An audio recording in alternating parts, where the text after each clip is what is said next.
સુરતના સચિન વિસ્તારની ઘટના. સચિન વિસ્તારમાં થયેલ હત્યાનો ભેગ ઉકેલાયો.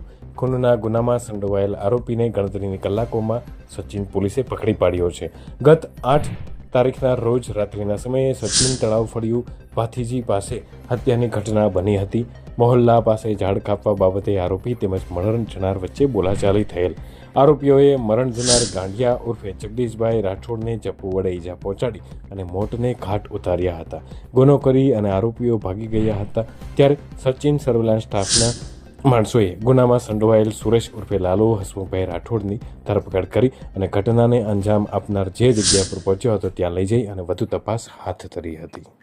સચિન પોલીસ સ્ટેશન હેઠળમાં આ એક એરિયા છે, તળાવ ફળિયું સચિન ગામમાં આવેલા છે અને અહીંયા હળપતિવાસ જે આવ્યા છે ત્યાં ગઈકાલ રાત્રિના રોજ એક બનાવ બનેલા હતા.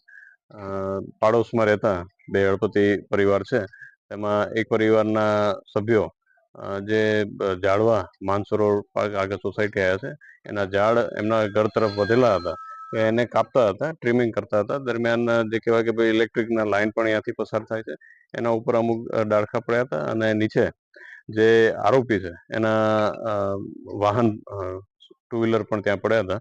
તો આ જે ઝાડવા પડતા હતા એના બાબતે બોલચાલ થયા કે ભાઈ આ વાહનને નુકસાન થશે તો પૈસા કોણ આપશે.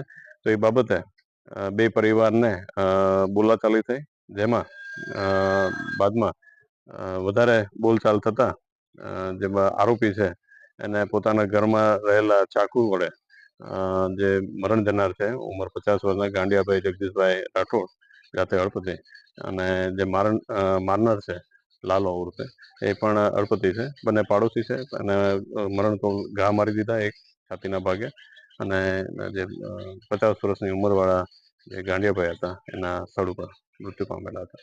Thank you.